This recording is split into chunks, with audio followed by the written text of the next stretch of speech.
prepare for a bio, many people give you the number of words they want. Why do they do this? Because usually they want to print this. Or they want you to be on the Mondo board, on a rolling board, where they can, in a very brief, successive way, say who you are, what you do, what you stand for. Yeah. And first I want to talk about the photograph. You want to have a very professional photograph that is well pixelated, so it can be scaled to any size that they want it to be scaled. Whether it is that small or it is 20 feet tall when they project it against the wall. That picture should have that quality that it can assume any size. Yeah. Otherwise, you look like a blurring person with no facial features.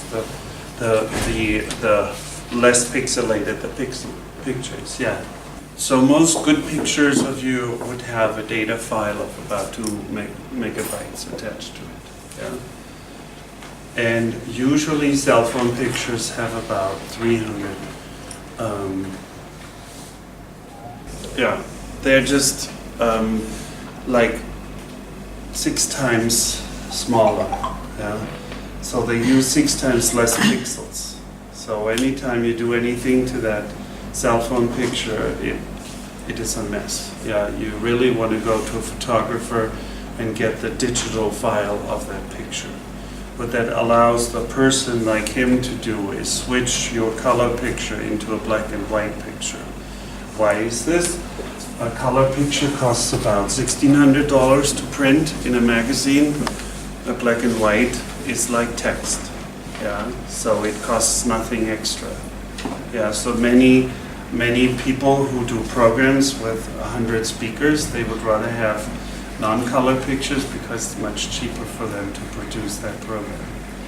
In the age of digital and apps, where everything comes per app, it is not as complicated anymore, but color pictures take more space and they slow down the app.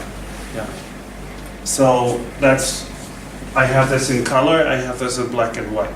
Yeah, but I send usually all my pictures in black and white.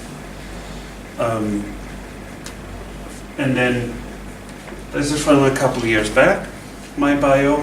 So as an assistant professor at the University of Washington in the School of Nursing. This is your first sentence of your bio. You locate yourself professionally and give the location of your organization that you're representing. Usually, I always prefer giving some background to my educational trajectory as the next sentence, because I tell you that up front. People memorize this sentence and they memorize this sentence. Everything in between is sort of lost on them. Yeah.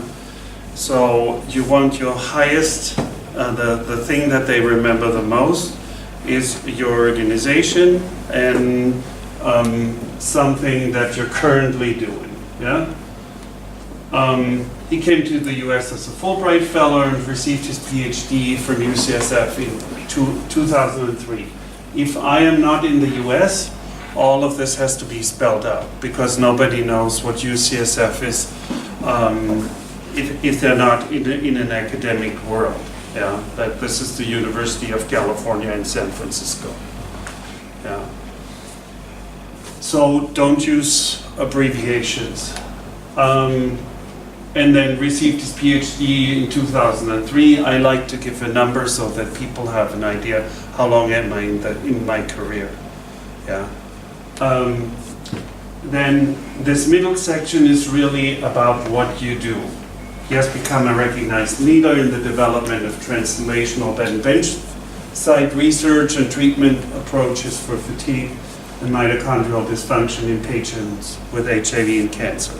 That's my science. Yeah. So I'm locating myself here as a scientist to the scientific community. Yeah. And then some form of an outcome. So what has this work contributed to? His work utilizes both basic and applied methodologies to foster the understanding of underlying mechanisms in fatigue management of HIV and cancer patients. And I like to always relate it back to people. What does my work make a difference to people? Yeah. That really helps for the non-scientists in the audience, that it is about people, what I do. Yeah. And you have technology people in the audience, you have sociologists, you have social workers, you have often a very diverse audience, so speak to all of them and allow them to connect to you. And then I was a Robert Wood Johnson Nurse Faculty Scholar. This was a 3-year training program. I was really proud of that. So that was my honor. So you can then use one of the honors that you've received for your work. Again, it gives you more stature, it gives you more credit. That allows you to quickly say, I'm not some random person from the street. Yeah? So if you have honors, that's a nice place. And so this is 100 words. Now it's your time. Write your bio.